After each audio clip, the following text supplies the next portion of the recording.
세상에 떠도는 기묘한 괴담들. 첫 번째 이야기, 충청남도의 시골 초등학교에서 실제로 겪었던 실화괴담. 1998년 봄. 나는 대학을 갓 졸업하고 첫 발령을 받았다. 장소는 충청남도 깊숙한 시골 마을에 위치한 한 초등학교였다. 당시 내 나이는 24. 막 교생 실습을 마치고 교사라는 직함이 아직 낯설기만 할 무렵이었다. 초등학교지만 꽤 규모가 컸다. 두 동으로 나뉜 건물, 넓은 운동장, 밤마다 30명 안팎의 아이들이 있었다.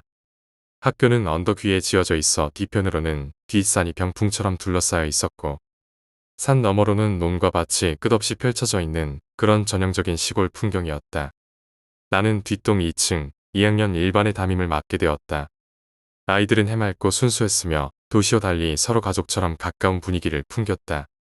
처음 담임을 맡았다는 긴장도 있었지만 아이들의 밝은 미소 덕분에 금세 적응해갔다. 그날은 5월 중순, 날씨가 맑고 따뜻해서 야외 수업을 진행하기로 했다. 교실에 갇혀 있던 아이들은 마냥 신이 났고 나는 준비물을 챙긴 뒤 아이들을 데리고 뒷산 오솔길로 향했다. 뒷산은 학교 울타리 바로 너머에 있었고 특별한 금지 구역이 따로 정해진 건 아니었다. 평소에도 선생님들이 체육활동이나 자연관찰 수업을 할 때 자주 이용하던 공간이었다. 그날도 마찬가지였다. 산기슭에 도착한 이 수의 아저씨가 혼자서 낫으로 잡초를 베고 계셨다. 나는 예의상 먼저 인사를 건넸다. 아저씨, 수고 많으십니다. 오늘 저희 애들 데리고 잠깐 산에서 야외 수업 좀 하려고요. 그러자 아저씨는 낫질을 멈추고 나를 빤히 쳐다보며 느릿하게 말했다. 이 선생, 애들 데리고 위로는 가지마. 나는 당황스러워 되물었다. 왜요? 여기가 학교 부지 아닌가요? 아저씨는 풀썩 앉으며 담배를 꺼내 물더니 낮고 단호한 목소리로 말했다. 저 위로 올라가면 구덩이도 있고 관도 있고 해골도 나올지 몰라. 원래 저 산은 옛날 공동묘지였어. 지금은 나무에 덮여, 그렇지, 땅을 조금만 파면 나오는 데야. 그 말을 들으니 갑자기 등줄기에 소름이 돋았다. 햇살은 따뜻했지만 순간 주변이 음침하게 느껴졌다. 진짜로요. 아저씨, 그냥 겁주는 거 아니에요? 아니야. 나도 예전에 위쪽 가봤는데 바위 옆에 오래된 관짝 비슷한 게 하나 있었어. 애들이 괜히 건드렸다가 무슨 일 생기면 누가 책임질 건데. 그러니까 그냥 아래쪽에서 놀다가. 그 말을 마치자마자 아저씨는 낫을 들고 다시 잡초를 베기 시작했다. 나는 아이들에게 돌아보니 벌써 몇몇이 경계선을 넘어 언덕을 오르고 있었다. 얘들아, 거기 가지 말랬지. 나는 소리치며 급히 아이들을 불러세웠고 모두를 데리고 다시 교실로 돌아왔다. 그날은 큰일 없이 지나간 듯 보였다. 하지만 이상한 일은 그날 저녁부터 서서히 시작되었다. 그날 이후 2학년 일반 교실 안에 알 수 없는 긴장감이 감돌기 시작했다. 처음에는 사소한 것들이었다. 항상 밝게 웃던 아이들이 이유 없이 짜증을 내거나 쉬는 시간에도 조용히 책상에 앉아 있거나 누가 먼저랄 것도 없이 교실 분위기가 무거워졌다. 아이들끼리 다툼도 잦아졌고 낮잠 시간엔 악몽을 꿨다며 우는 아이도 생겼다. 그 무렵 학교에서는 우유급식이 진행 중이었다. 초록색 플라스틱 상자에 들어있는 종이팩 우유를 하루에 한 번 아이들에게 배급하는 일이었고 그 우유는 교실이 아니라 본관과 별관 사이에 계단 및 창고 앞에 쌓여 있었다. 그 창고는 교사들도 잘 가지 않는 장소였다. 지하도 아니고 그렇다고 완전히 지상도 아닌 애매한 높이의 공간.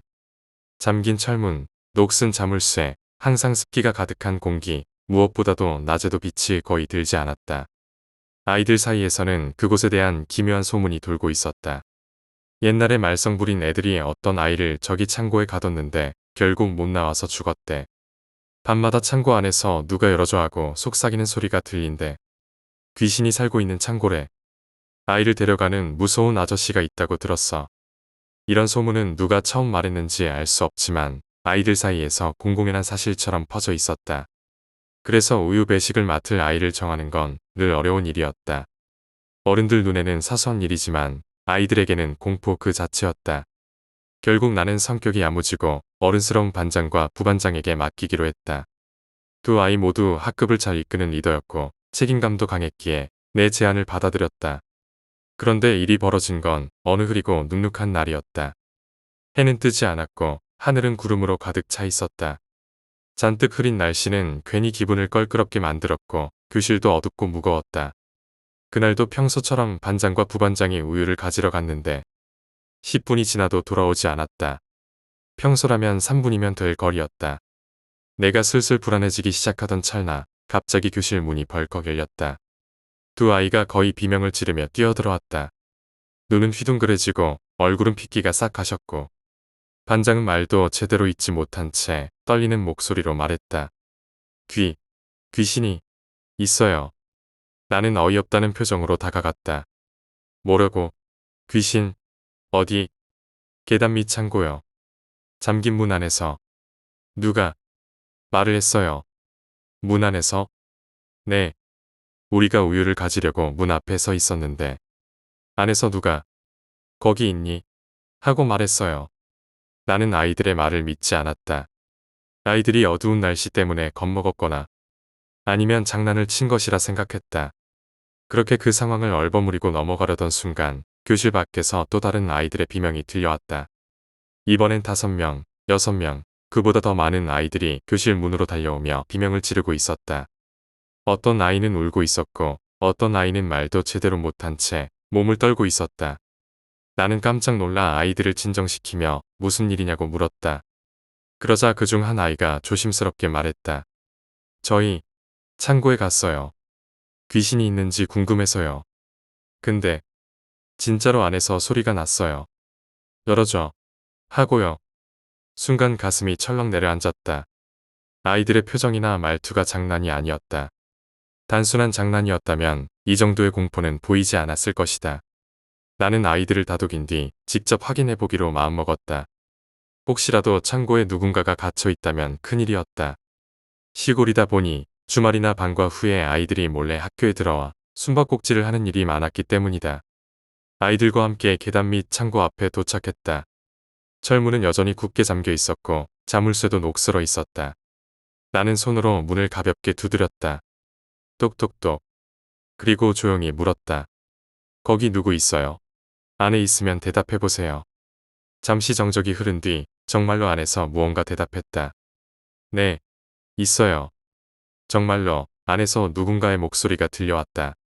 막지도 않고 또렷하지도 않은 낮은 목소리. 하지만 분명히 사람의 말소리였다. 그 말을 들은 순간 아이들이 공포에 질려 도망치기 시작했다. 나는 놀란 마음을 다잡으며 곧장 수희 아저씨를 찾아가 창고 열쇠를 부탁했다. 아저씨, 창고 안에 누가 있는 것 같아요. 열쇠 좀 주세요. 그러자 아저씨는 고개를 갸웃하며 대답했다. 그 열쇠는 나도 손댄 적 없어. 몇 년째 문 연 적도 없고 그 안엔 아무것도 없을 텐데. 나는 아이들 말을 전하며 긴급한 상황임을 설명했다. 그러자 아저씨는 못 이긴 듯 열쇠를 찾아주셨고 우리는 함께 창고 앞으로 갔다. 그런데 열쇠가 들어가지 않았다. 자물쇠는 녹이 슬어 마치 열쇠가 이질적인 물건처럼 튕겨나왔다. 결국 억지로 자물쇠를 비틀고 문을 열었을 때 안에서는 싸늘한 냉기가 훅 끼쳤다. 기이하게도 창고 안은 비어 있었다. 책걸상 몇 개, 오래된 양철통 몇 개, 먼지 쌓인 짐들 뿐이었다. 사람이 숨을 곳도 앉을 곳도 없었다. 나는 어안이 벙벙한 상태로 한참을 서 있었고 수희 아저씨는 그럴 줄 알았다는 표정으로 담담히 말했다. 그래서 내가 그 창고 근처 가지 말랬잖아. 며칠이 흘렀다. 창고 사건 이후 나는 아이들 앞에서는 태연한 척했지만 사실 마음속엔 언제 터질지 모르는 불안감이 늘 그림자처럼 따라다녔다. 아이들이 창고에서 들었다던 목소리, 내 귀로 직접 들었던 그 이상한 대답, 그리고 텅 빈 창고 안에서 느꼈던 그 서늘한 기운까지 모든 게 하나도 정리가 되지 않은 채 머릿속을 어지럽혔다. 그 사이 방학이 다가왔다. 하지만 방학식 날 예상치 못한 일이 생겼다.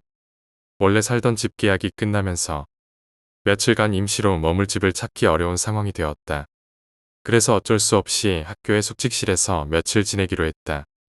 학교 숙직실은 본관 끝 복도에 있는 작은 방이었다. 침대 하나, 작은 책상, 오래된 라디오가 놓여 있었고 창밖으로는 운동장 끝에 나무들이 보였다. 수희 아저씨도 숙직실 근처에 함께 지냈기 때문에 나는 홀로 남겨졌다는 느낌 없이 비교적 마음이 놓였다. 첫날 밤 나는 짐을 간단히 정리한 후 수희 아저씨와 나란히 앉아 늦게까지 이런저런 이야기를 나눴다. 농촌 생활 이야기, 옛날 교사들의 일화, 그리고 동네 이야기까지. 시간 가는 줄 모르고 대화를 나누다. 나는 슬슬 졸음이 몰려오자 자리에서 일어났다. 아저씨, 저 화장실 좀 다녀올게요. 그래, 복도 끝이야. 불은 켜놨다. 숙직실 문을 열고 복도를 따라 화장실로 향했다. 학교는 낮과는 전혀 다른 분위기였다. 복도는 적막했고 불이 켜졌음에도 이상하리만큼 어두웠다. 달빛이 창을 타고 흘러들어오며 바닥에 빛과 그림자를 만들고 있었다. 볼일을 마치고 돌아오는 길. 나는 갑자기 이상한 느낌을 받았다. 정확히 말하면 소리였다. 분명히 작은 아이의 맨발이 마룻바닥을 두드리는 듯한 소리였다. 나는 반사적으로 걸음을 멈췄다. 숨을 참고 귀를 기울이자 소리는 점점 더 가까워졌다. 이 시간에 누가? 나는 되돌아보다 달빛에 기대어 복도를 천천히 살폈다. 하지만 그 어떤 그림자도 보이지 않았다. 그 순간 날카로운 경고음이 울렸다. 소리의 방향은 분명 창고 쪽이었다. 나는 화들짝 놀라 복도를 달려 수의 아저씨를 찾았다. 아저씨, 도둑인가 봐요. 창고 쪽에서 경고음이 울렸어요.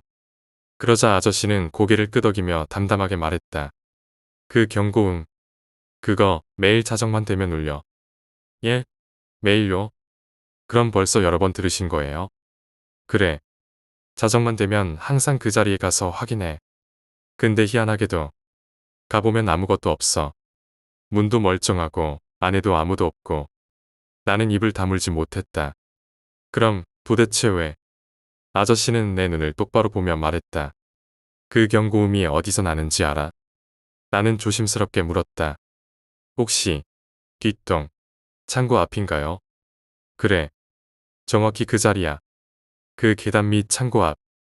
경고음도 거기서만 나. 이상하지 않냐? 나는 소름이 끼쳤다. 겨울도 아닌데 몸이 으슬으슬 떨려왔다.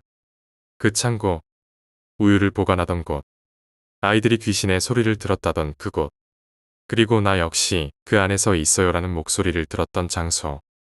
그 후로도 숙직실에서 머무는 며칠 동안 매일 자정이 되면 똑같은 경고음이 울렸다. 그리고 항상 같은 위치, 창고 앞이었다. 수희 아저씨는 그 소리가 들릴 때마다 무표정한 얼굴로 손전등을 들고 창고로 향했다. 그리고는 아무도 없는 어둠 속을 비춘 채 돌아와 아무 일 없다는 듯 라디오를 틀었다. 이 선생. 어느 날 아저씨가 말했다. 사람은 눈에 보이는 것만이 전부가 아니야. 보이지 않아도 있는 게 있어. 그게 뭐든 간에 건드리지 않는 게 좋아. 나는 그 말을 마음속에 새겼다. 그리고 그 말을 들은 이후 그 계단 밑 창고는 절대로 가까이 가지 않았다. 아이들에게도 다른 선생님들에게도 굳이 설명하지 않았다. 그저 아무 일 없는 척. 그저 평범한 일상인 척. 지나갔을 뿐이다. 하지만 이상하게도 그 이후부터 아이들 사이에서 창고 귀신 이야기는 점점 사라져갔다.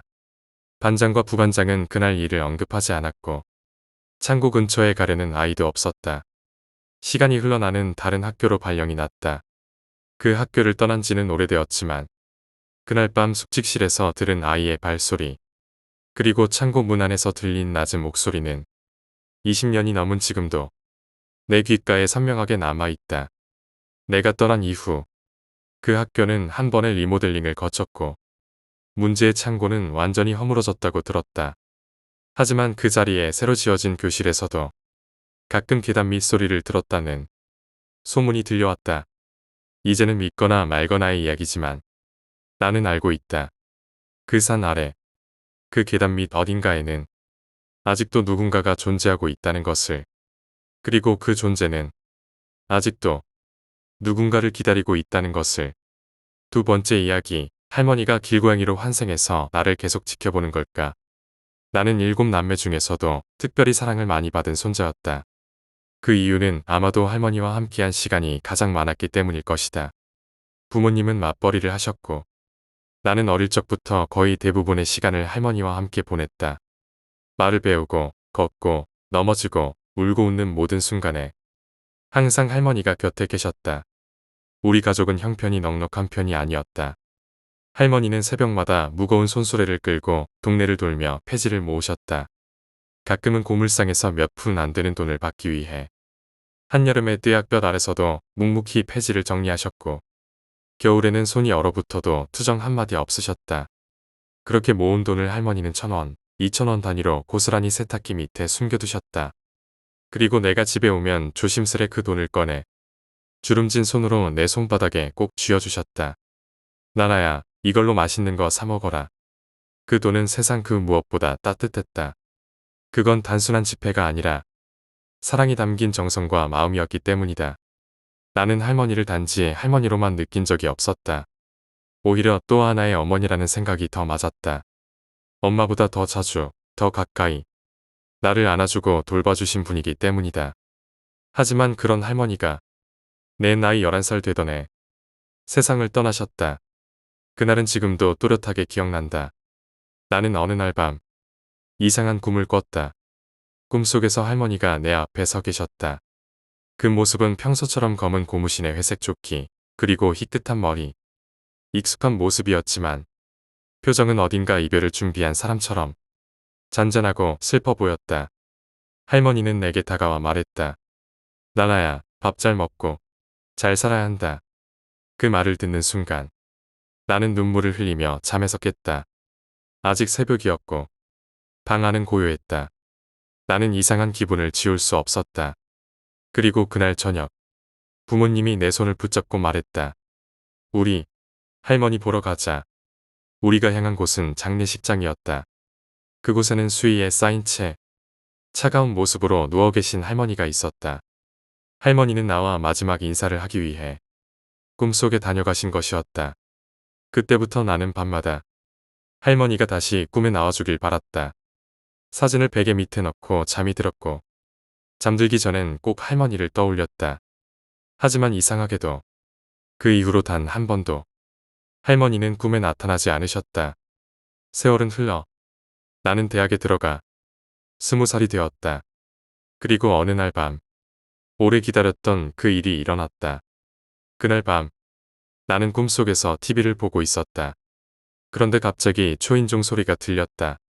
문을 열자 할머니가 그곳에 서 계셨다. 여전히 익숙한 차림새였지만 어딘가 걸음걸이가 이상했다. 할머니는 나를 보자 반갑게 웃으며 말했다. 산책이나 하자. 나는 그 손을 잡고 집을 나섰다. 밤하늘엔 별이 가득했고 달빛은 은은하게 길을 비췄다. 우리는 동네를 한 바퀴 돌았다. 그런데 걸어가던 도중 할머니는 갑자기 길가에 주차된 차량 아래로 기어 들어가셨다. 나는 당황했다. 할머니, 거기 위험해요. 왜 그러세요? 그런데 그때 사람들이 할머니가 들어간 차량 아래로 무언가를 마구 던지기 시작했다. 쓰레기, 신문지, 종이컵. 나는 필사적으로 말렸다. 하지 마세요. 거기 제 할머니 계세요. 사람들은 듣지 않았다. 나는 차량 밑을 들여다보았다. 할머니는 그 안에 웅크린 채 고양이처럼 동그랗게 몸을 말고 계셨다. 나나야, 괜찮아. 곧 나갈게. 그 말을 마친 뒤 할머니는 다시 천천히 기어 나왔다. 그러고는 아무 일도 없다는 듯 그 이상한 걸음걸이로 다시 나와 내 손을 잡았다. 우리는 다시 걷기 시작했고 횡단보도 앞에 도착했다. 집이 눈앞이었다. 신호등이 파란불로 바뀌자 나는 할머니와 함께 건너려 했다. 하지만 할머니는 걸음을 멈췄다. 아가, 나는 여기를 건널 수가 없어. 왜요, 할머니? 이제 다 왔어요. 나는 여기까지만 와도 돼. 넌 가야지. 할머니는 그렇게 말하며 작은 검은 봉지를 내게 건넸다. 이건 선물이야. 나는 조심스럽게 봉지를 열었다. 그 안엔 비린내 나는 날생선이 서너 마리 담겨 있었다. 이걸 왜 내 아버지한테 잘 부탁하라고 전해줘. 할머니는 그렇게 말한 뒤 내게 마지막 미소를 지어 보이며 돌아서 사라지셨다. 꿈에서 깼을 때 나는 눈물에 베개가 젖어 있었다. 할머니의 손길, 목소리, 냄새까지 모든 것이 생생했다. 그날 저녁 아버지가 퇴근 후 집에 돌아오셨다. 그런데 거실이 왠지 소란스러웠다. 무슨 일인가 싶어 나가보니 아버지가 뭔가를 안고 서 계셨다. 그것은 새끼 고양이였다. 이놈이 따라오더라고. 아버지는 말씀하셨다. 횡단보도를 건너는데 졸졸 따라와서는 문 앞까지 와서 올길래 안 데려올 수가 없었어. 그 말을 듣는 순간 나는 아침에 꿨던 꿈이 떠올랐다. 할머니가 횡단보도를 건너지 못한다고 했던 장면. 그리고 새끼 고양이, 생선, 그 모든 것들이 하나로 이어졌다. 아빠, 고양이 데려온 데가 혹시 마트 앞에 있는 횡단보도 맞아요? 아버지는 놀란 듯 고개를 끄덕였다. 어떻게 알았어? 나는 숨을 들이쉬었다. 그리고 확신했다. 할머니는 고양이로 돌아오신 것이다. 할머니는 그 생선을 선물로 남기고 아버지에게 고양이의 보호를 부탁한 것이다. 그날부터 그 고양이는 우리 가족의 일원이 되었다. 나는 그 아이에게 복이라는 이름을 붙였다. 10년이 지났다. 그 고양이는 아직도 아버지가 앉는 자리를 골라 올라가 잠을 자고 할머니가 자주 입던 내의 더미를 파고든다. 어떤 날은 내 꿈속에서 그 고양이가 할머니 목소리로 말을 걸어온다. 나라야, 밥 잘 먹고 잘 살아야 한다. 그럴 때마다 나는 대답한다. 응, 할머니. 우리 복이랑 같이 잘 살고 있어. 세 번째 이야기, 부대 안의 이상한 여자. 2019년 3월. 군 복무 중이던 나는 특수한 부서, 군견소대에 배속받아 복무 중이었다. 군견소대는 흔한 부대가 아니었다. 말 그대로 네 발의 전우라고 불리는 군견들과 함께 생활하는 곳. 폭발물 탐지, 수색 정찰, 경계 임무 등 실전에서 직접 활동하는 이 군견들은 전투병 못지않은 강인함과 훈련 강도를 지니고 있었다. 내 임무는 군견을 관리하고 훈련하며 각종 용품을 정리하고 건강 상태를 기록하는 군견 관리병이었다. 우리 부대는 산자락을 따라 세워진 구조로 생활관이 중앙에 있었고 그 바로 옆에는 군견들이 지내는 견사장이 있었다. 견사장 옆에는 훈련장이 펼쳐져 있었고 그보다 더 안쪽 울타리 끝자락에 오래된 창고 하나가 있었다. 그 창고는 예전에는 생활관으로 쓰이던 건물이었다고 한다. 지금은 창고 내부를 개조하여 군견용 진료기구, 수혜용품, 약품 등을 보관하는 일종의 군견 의료창고로 쓰이고 있었다. 하지만 이 창고는 분위기가 이상했다. 설명하기 어려운 으스스한 기운이 감돌았다. 특히 특이한 점은 군견들이 창고 근처만 가면 미친 듯이 지저댄다는 것이다. 어떤 개는 그 자리에서 꼼짝도 못하고 이를 드러낸 채 으르렁거렸다. 처음에는 훈련 스트레스나 낯선 냄새 때문이라고 생각했지만 그 반응이 너무도 동일하고 반복되자 나도 점점 의심을 품게 되었다. 그 기묘함은 어느 날 밤 야간 순찰을 돌던 중 본격적으로 시작되었다. 그날은 유독 달이 밝았다. 선임 하나와 나는 손전등을 들고 부대 외곽을 따라 정기 순찰을 돌고 있었다. 견사장을 지나 군견 창고 앞에 이르자 함께 나온 군견 두 마리가 갑자기 귀를 바짝 세우고 공기 냄새를 킁킁 맡기 시작했다. 그러더니 갑자기 두 마리 모두 나무 쪽을 향해 낮게 으르렁거렸다. 그 방향은 창고 바로 옆에 있는 키 큰 나무였다. 나는 얼핏 그 나무를 바라봤지만 아무것도 보이지 않았다. 그런데 개들은 미친 듯이 짖기 시작했다. 눈동자는 흔들렸고 앞발로 땅을 긁으며 나무를 향해 날뛰었다. 그때 선임이 낮은 목소리로 말을 꺼냈다. 야, 너 이 나무에 얽힌 얘기 들은 적 있냐? 나는 고개를 저었다. 선임은 잠시 망설이더니 천천히 입을 열었다. 이 부대 60년대에 생긴 거야. 처음엔 여기가 간부 숙소였지. 독신 간부들만 머물던 BOQ. BOQ. 나는 들어본 적 있었다. 비바첼러 아피서즈 쿼터즈. 독신 장교 전용 관사. 그때 이 담장 너머에 민가 몇 채가 있었대. 그리고 그중 한 집에 노래 부르기 좋아하는 예쁜 아가씨가 살았거든. 아가씨가 밤마다 고운 목소리로 창문 열어놓고 노래를 불렀대. BOQ 장교 중에 그 노랫소리에 푹 빠진 사람이 있었지. 둘이 눈 맞아서 몰래 편지 주고받고 그러다가 사랑에 빠졌는데 선임은 어두운 얼굴로 말을 이었다. 어느 날 그 장교가 아무 말도 없이 전출을 갔어. 아무 인사도 없이 말이야. 그 아가씨는 매일 기다렸고 편지도 없고 소식도 없자 점점 말이 없어졌대. 그러다 결국 그 집 앞 나무에 목을 매 죽었지. 나는 나무를 다시 바라봤다. 지금 군견들이 지저대는 바로 그 나무였다. 집은 나중에 다 허물어졌는데 이 나무만은 이상하게 안 잘라졌대. 누가 자르려 하면 장비가 고장 나거나 나무에서 새소리가 들리거나 해서 그대로 남겨뒀다고 하더라. 그 얘기를 들은 순간 등골이 싸늘해졌다. 그렇다면 개들이 저렇게 반응하는 이유는? 나는 더 묻지 않았다. 그저 개 목줄을 잡고 말없이 창고를 지나쳤다. 며칠 뒤 부대에서는 군견 창고 일부를 개조해 작은 휴식 공간을 만들었다. 노래방이었다. 창고 한편에 기계를 설치하고 방음을 위한 스티로폼을 덧대어 간이 노래방을 만든 것이다. 이유는 단순했다. 일과 후 지루한 저녁 시간을 조금이라도 즐겁게 보내기 위해서였다. 노래방은 1번, 2번 두 개의 방으로 나뉘어 있었고 1번은 입구 근처, 2번은 창고 안쪽 구석에 위치했다. 하지만 곧 문제가 생겼다. 1번 노래방 기계가 잦은 사용으로 고장이 났고 부대에서는 수리 대신 자물쇠를 치어 잠궈버렸다. 그래서 우리는 늘 2번 노래방을 이용했다.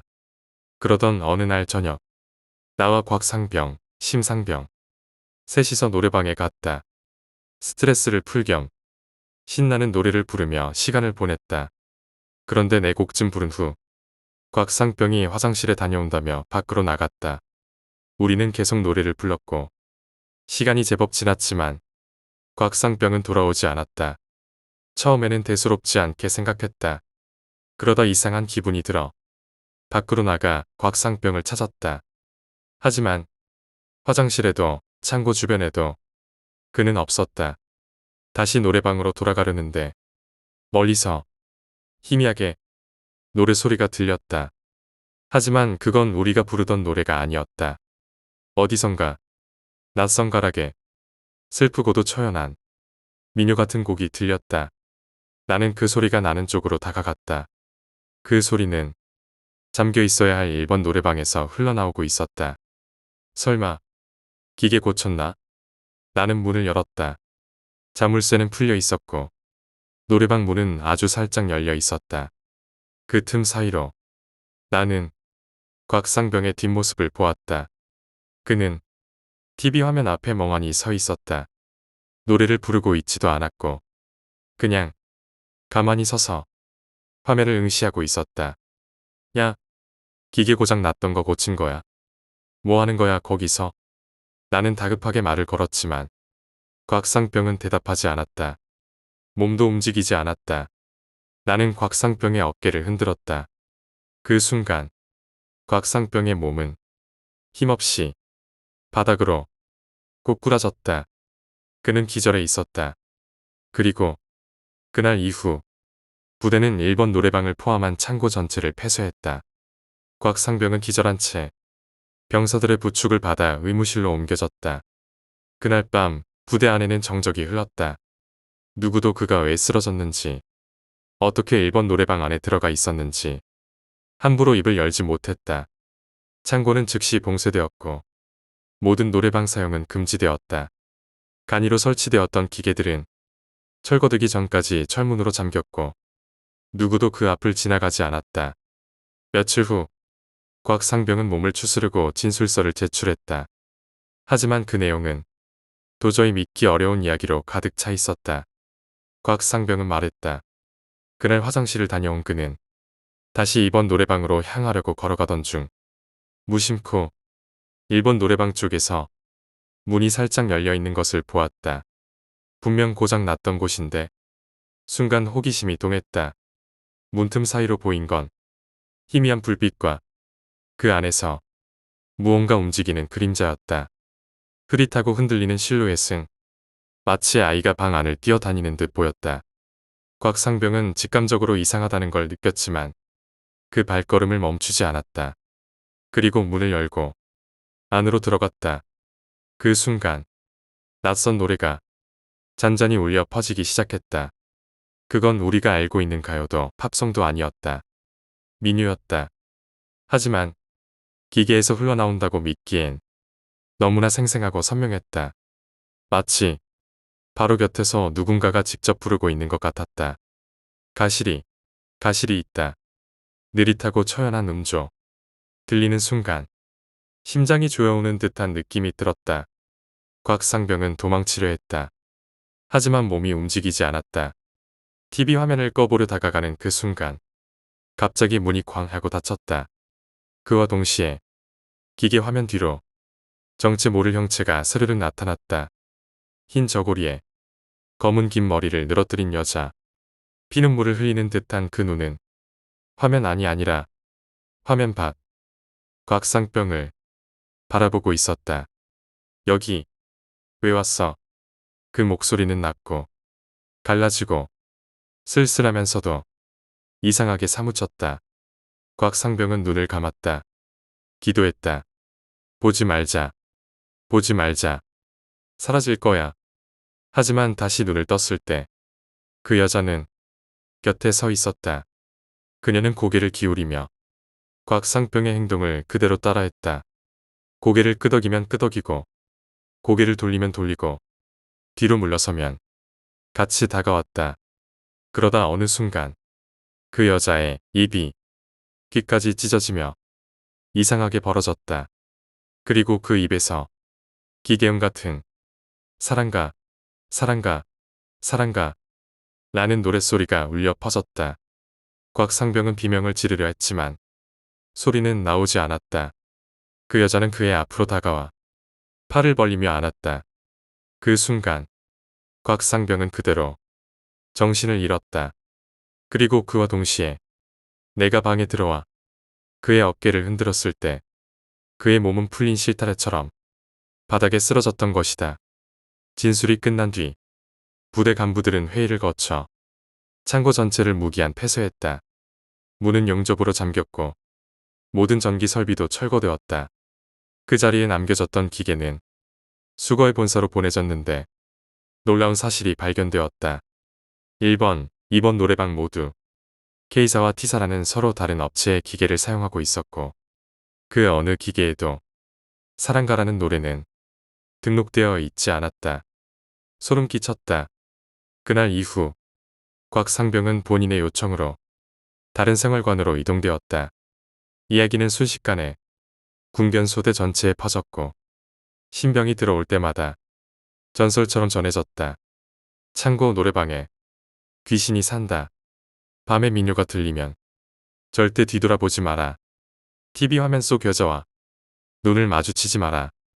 하지만 나는 지금도 그 창고 앞을 지날 때 귀를 기울이곤 한다.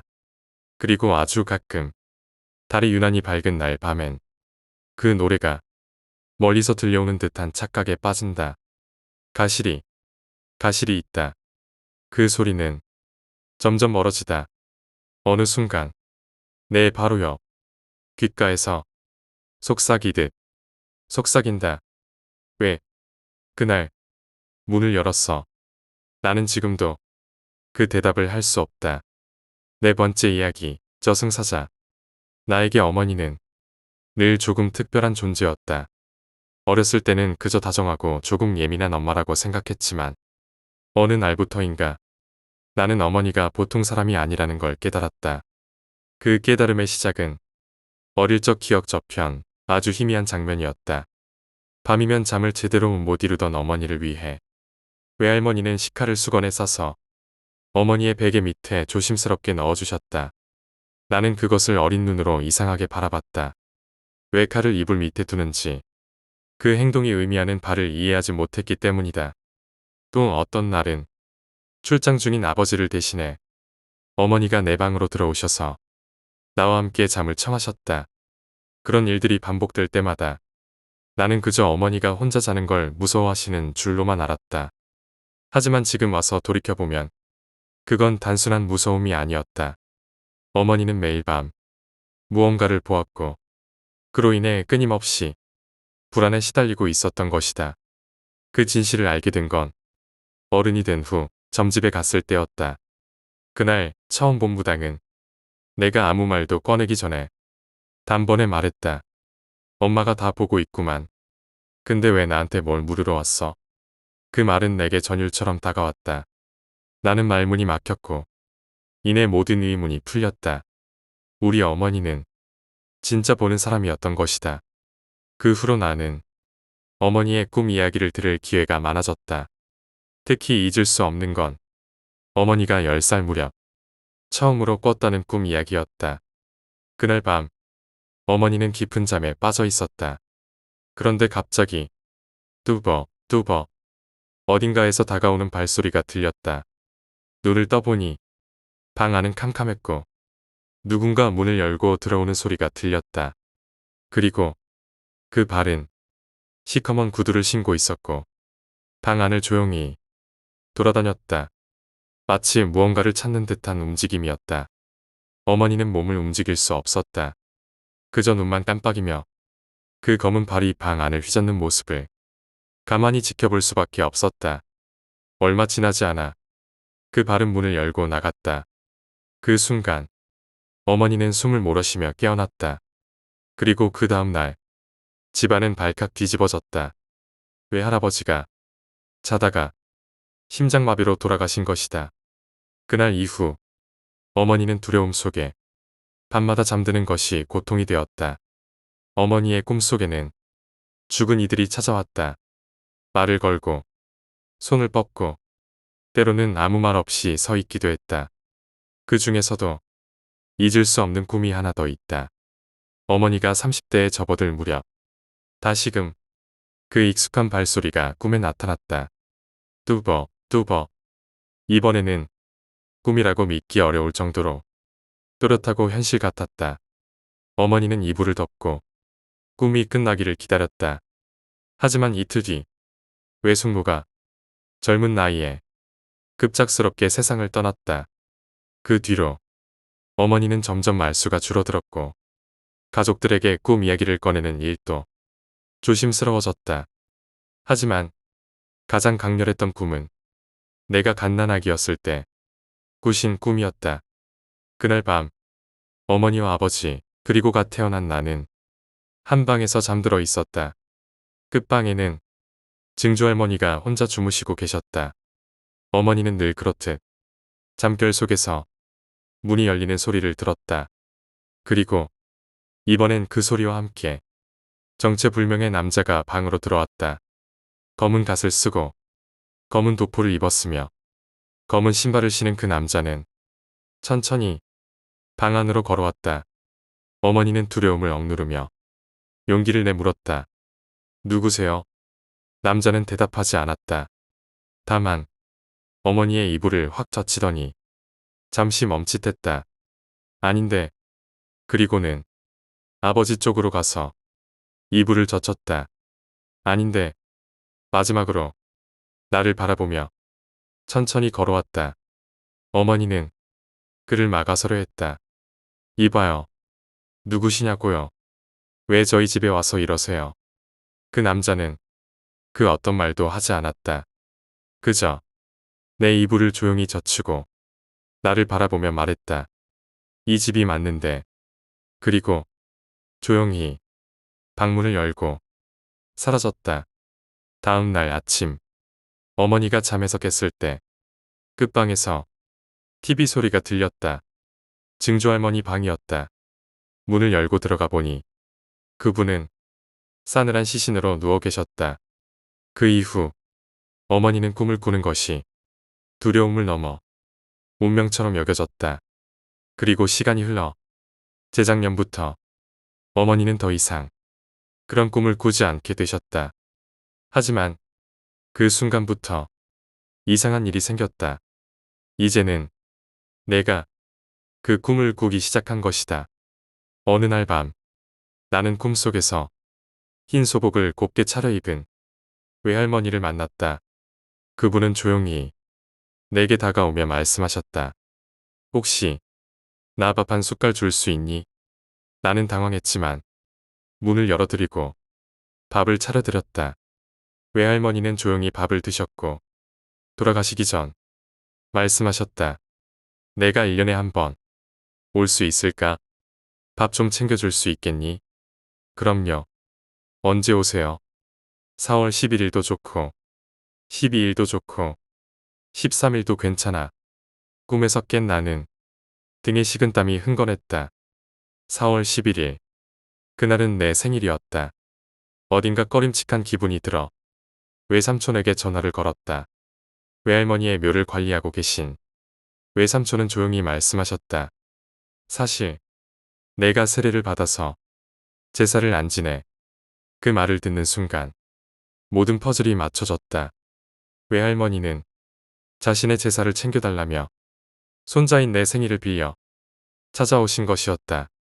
그 일 이후 나는 꿈을 두려워하지 않게 되었다. 하지만 그게 끝은 아니었다. 얼마 전 또 다른 꿈을 꿨다. 이번에는 문이 거칠게 흔들렸다.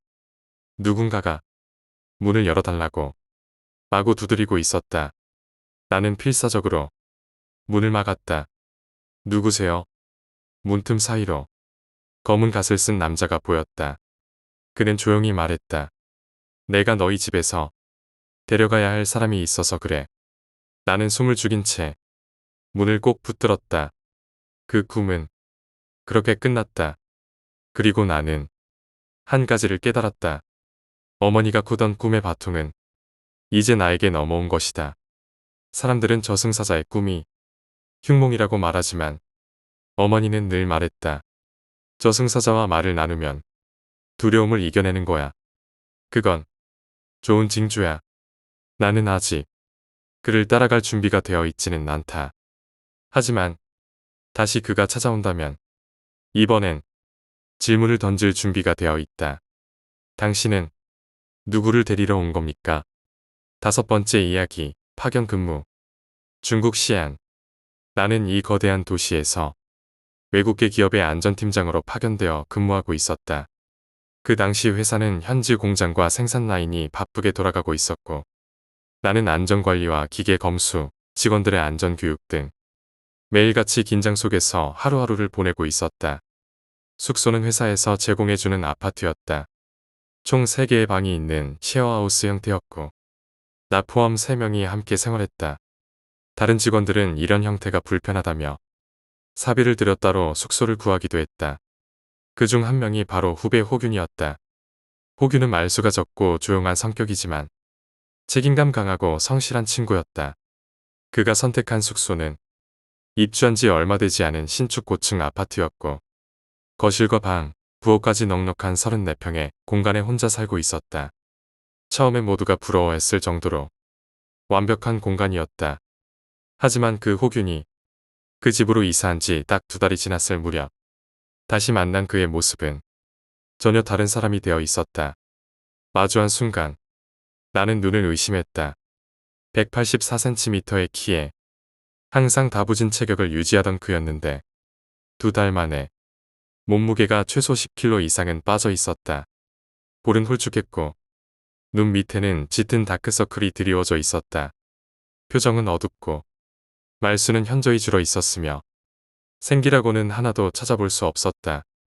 나는 걱정스러운 마음에 그에게 물었다. 호균아, 어디 아픈 거 아니야? 얼굴이 왜 이래? 그는 고개를 가볍게 저으며 짧게 대답했다. 그냥 요즘 잠을 잘 못 자서 그래요. 그리고는 조용히 자리를 떠났다. 나는 뭔가 꺼림칙했다. 몸이 아픈 게 아니라 마음이 무너져 있는 얼굴. 그게 느껴졌기 때문이다. 며칠 뒤 그에게서 전화가 걸려왔다. 선배, 별일 없으면 술이나 한잔 하실래요? 나는 망설임 없이 약속을 잡았다.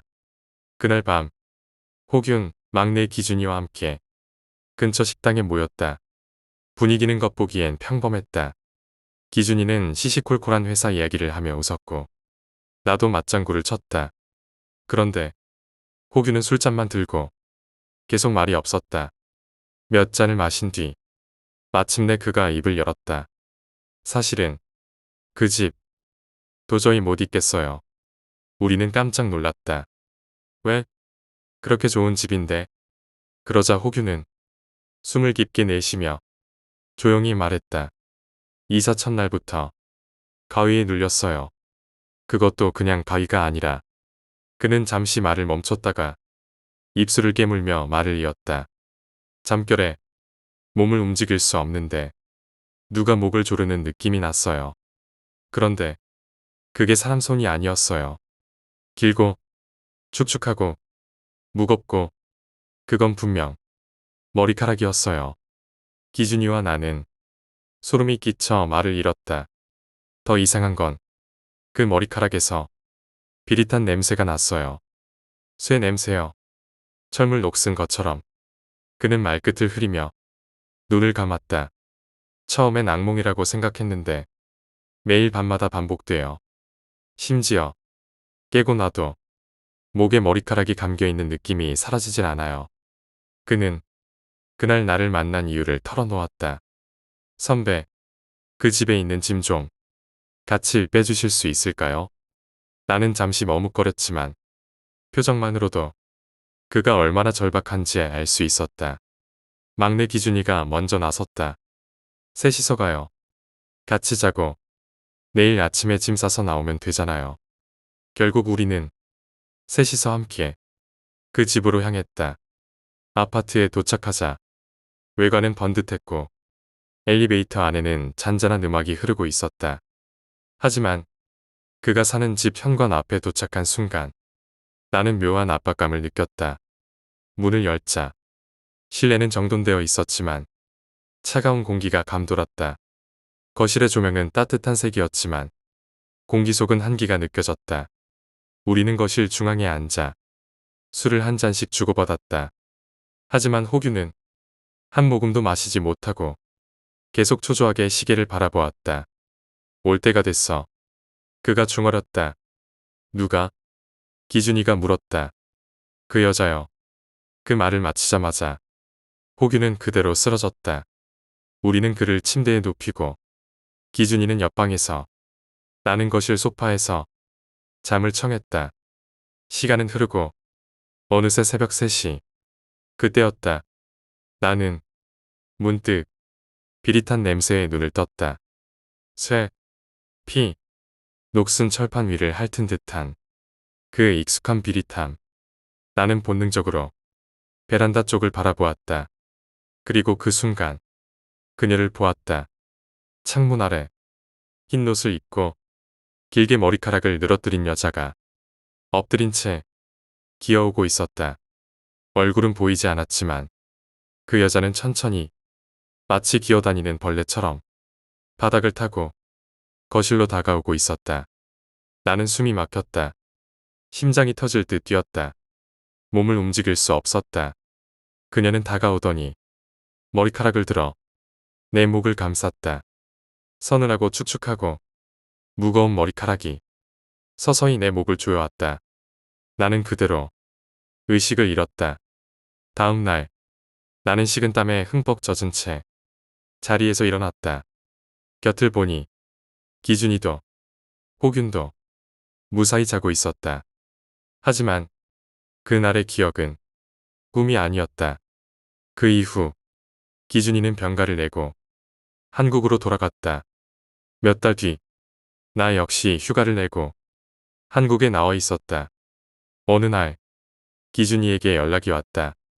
형, 그날 그 집에서 정말 아무것도 못 봤어요.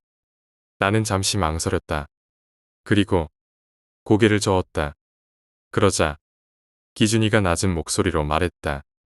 형, 그날 밤 내가 물 마시려고 부엌으로 나갔을 때 머리카락이 거실을 돌아다녔어요. 혼자서 사람 없이 그냥 머리카락만. 그의 말은 내 심장을 서서히 조여왔다. 그날 우리가 마주한 건 그 집의 귀신이 아니었다. 그건 그 집 자체가 그녀였던 것이다. 그리고 그 긴 머리카락은 아직도 그곳 어딘가를 배회하고 있을지도 모른다. 6번째 이야기, 고목나무. 중국의 산골짜기. 그곳엔 수십 채의 집이 옹기종기 모여 고요한 산허리를 따라 살아가는 작은 마을이 있었다. 사계절이 뚜렷했고 산에서 흐르는 시냇물은 맑고 차가웠다. 사람들은 그 시냇물을 길어 밥을 짓고 그 물로 아이들을 씻기며 살았다. 마을 사람들은 크고 작은 믿음을 품고 살아갔다. 그리고 그 중심에는 마을 한복판에 우뚝 서 있는 한 그루의 고목나무가 있었다. 사람들은 이 나무를 수호목이라 불렀다. 나무는 500년이 넘는 세월을 그 자리에 버티고 있었다. 줄기는 세 사람이 두 손을 맞잡아야 간신히 감쌀 수 있었고, 가지들은 하늘을 찌를 듯 높게 뻗어 있었다. 여름이면 울창한 잎으로 마을을 그늘지게 했고, 겨울이면 바람을 막아주는 벽이 되어주었다. 수호목은 단순한 나무가 아니었다. 그 나무에는 신령이 깃들어 있다. 그 마을 사람들은 믿었다. 아이들이 태어날 때면 나무 아래에서 이름을 지었고, 혼례를 치를 때는 부부가 나무 앞에서 절을 올렸다. 심지어 장례가 끝난 뒤에도 죽은 자의 넋을 수호목에 구했다. 잘 가라고, 편히 가라고. 수호목에는 오랜 전설이 얽혀 있었다. 지금으로부터 100년 전, 이 마을에 극심한 가뭄이 찾아왔다. 하늘은 말라붙은 듯 단 한 방울의 비도 내리지 않았고, 논밭은 쩍쩍 갈라졌다. 사람들은 밥 대신 마른 고구마를 먹었고, 아이들은 물이 없어 병에 걸려 죽어갔다. 그때 마을에 홀로 살던 노인이 이상한 꿈을 꾸었다. 꿈속에서 수호목이 말을 걸었다. 내 뿌리 아래 오래된 항아리를 꺼내라. 그 물을 논밭에 뿌리면 하늘이 응답할 것이다. 노인은 꿈에서 깨어나 바로 이장을 찾아가 꿈 얘기를 전했다. 이장은 망설였지만 사람들의 권유로 수호목 아래를 파보기로 결정했다. 며칠간의 굴차 끝에 정말로 커다란 도자 항아리가 나타났다. 항아리 안에는 맑고 차가운 물이 가득 차 있었다.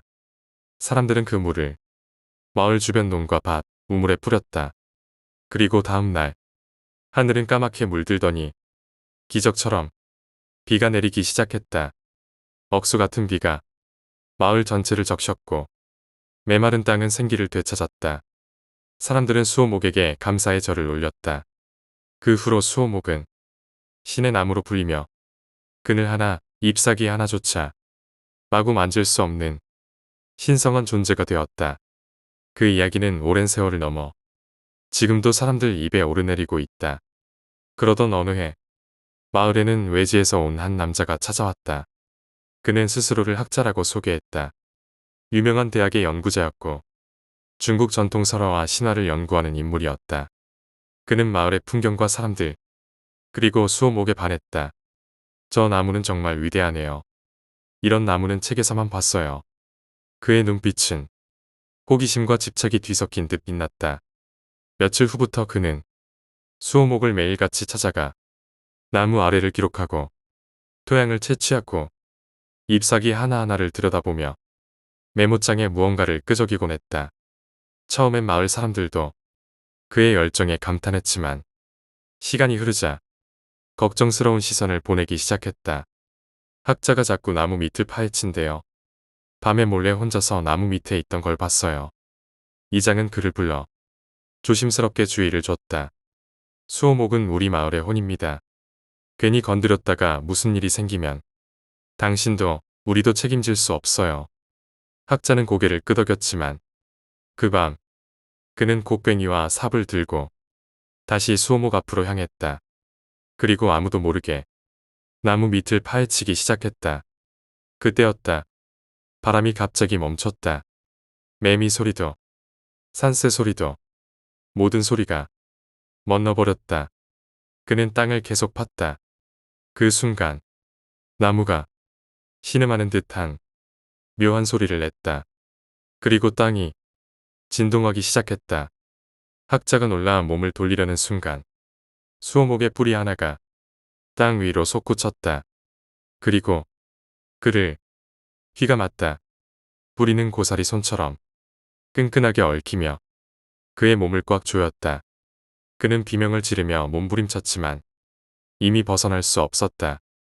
그날 새벽 마을 사람들은 땅이 흔들리는 소리와 수호목의 떨림에 놀라 모두 밖으로 뛰쳐나왔다. 그리고 나무 밑 흙이 뒤틀린 자리에서 그 학자의 흔적이 사라져 있음을 발견했다. 그 이후로 수호목은 더욱 신성한 존재가 되었다. 사람들은 말한다. 수호목은 마을을 지키는 수호자야. 누구든 나무를 해치려 하면 나무가 먼저 그를 막아. 이야기는 여기서 끝이 아니다. 그로부터 몇 년 뒤, 한 아이가 마을에서 실종되었다. 10살 남짓한 소년이었다. 소년은 매일같이 수오목 아래에서 놀던 아이였다. 마치 나무와 대화하듯 혼자 중얼거리며 가지에 인사를 하기도 했다. 어느 날, 그 아이가 갑자기 사라졌다. 마을 전체가 나서서 하루 종일 산을 뒤졌고 우물을 들여다보고 강을 훑었지만 어디에도 소년의 흔적은 없었다. 수오목 아래도 파봤다. 하지만 텅 빈 흙만 있었고 소년은 없었다. 시간이 흘렀다. 그 사건은 점차 잊혀지고 있었다. 그러던 어느 여름날, 수오목 아래 그 아이가 다시 나타났다. 똑같은 옷을 입고 똑같은 얼굴로 단 하루도 늙지 않은 모습이었다. 아이를 본 마을 사람들은 입을 다물지 못했다. 그 아이는 말했다. 나, 나무 속에 있었어요. 나무 안에 작은 세계가 있어요. 그 안에서 나무 정령들이랑 같이 놀았어요. 시간이 천천히 흘러요. 그래서 전혀 늙지 않았어요. 사람들은 그 말을 믿기 어려워했지만 그 아이의 눈빛은 거짓이 아니었다. 그날 이후 사람들은 수오목이 그 아이를 보호하기 위해 자신의 세계로 품었다고 믿었다. 그리고 지금도 수오목은 그 자리에 그 모습 그대로 서 있다. 누군가는 말한다. 수오목은 생명이다. 그 나무는 사람을 삼키기도 하지만 필요한 일을 보호하기도 한다. 그리고 나도 안다. 수오목은 단순한 나무가 아니다. 그건 시간을 품고 있는 살아있는 존재다. 7번째 이야기, 전화기. 이 이야기는 내가 직접 폐교를 촬영하러 갔다가 겪은, 그리고 아직도 매년 7월이 되면 악몽으로 되살아나는 실화다.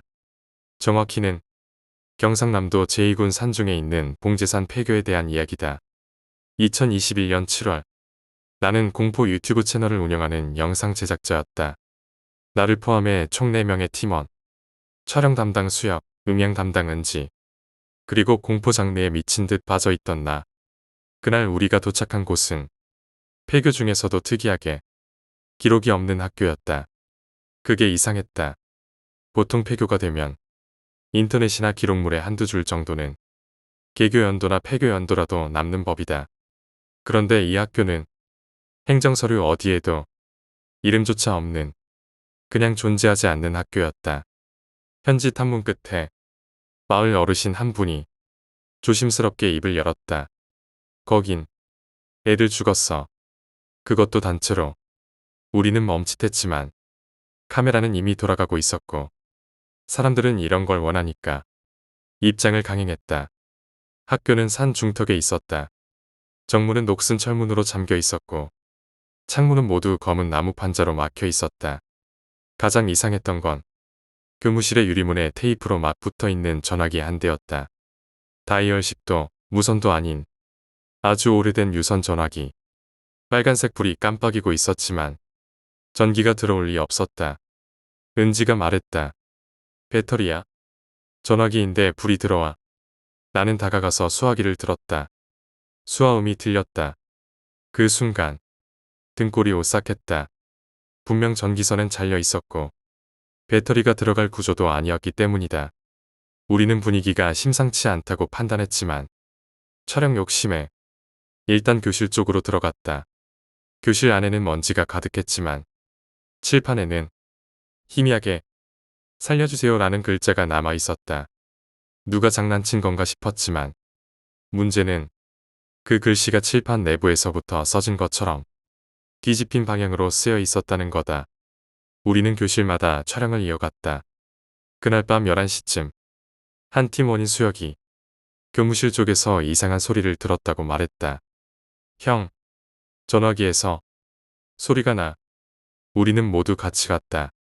그리고 전화기를 보자마자 모두 말이 막혔다. 전화기 수화기 받침 위에 무언가가 놓여 있었다. 처음엔 장난감인 줄 알았다. 그런데 은지가 비명을 질렀다. 그건 잘린 손목이었다. 손목에서 피는 말라 있었지만 손가락은 수화기를 움켜쥔 채 수화기를 계속 들었다 놨다 반복하고 있었다.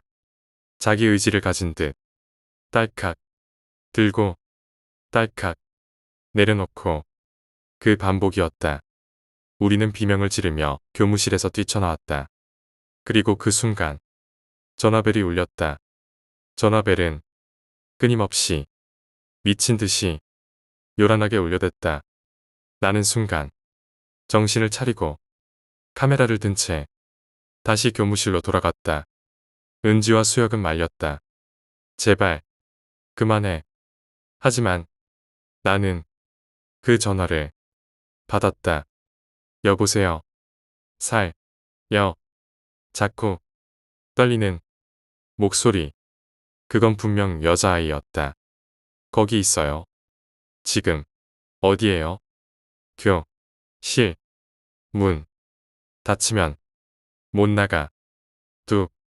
전화는 끊겼다. 그 순간 학교 전체의 조명이 깜빡이듯 번쩍이며 꺼졌다. 어둠. 완전한 정적.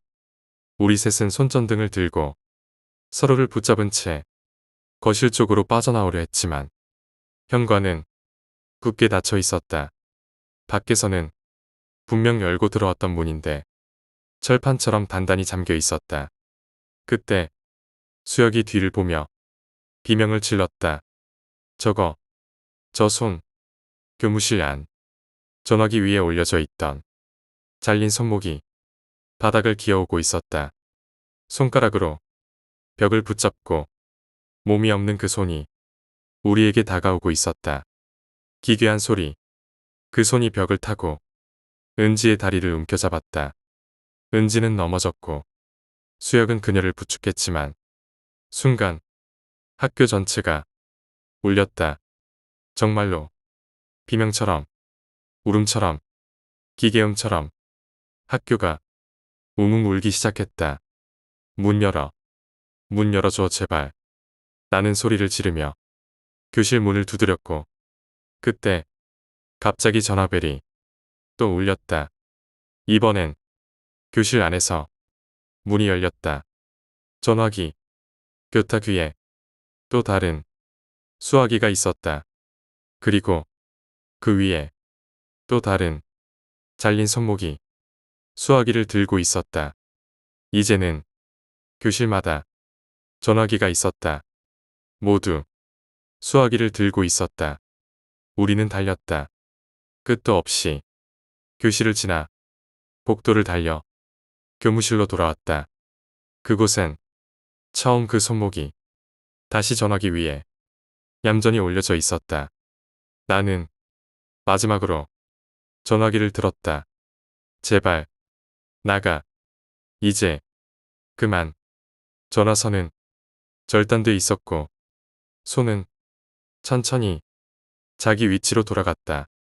다음 순간 현관이 열렸다. 우리는 도망쳤다. 정신없이 산을 내려오며 차에 올라탔고 도시까지 내려온 뒤 카메라를 확인했다. 모든 파일은 정상적이었다.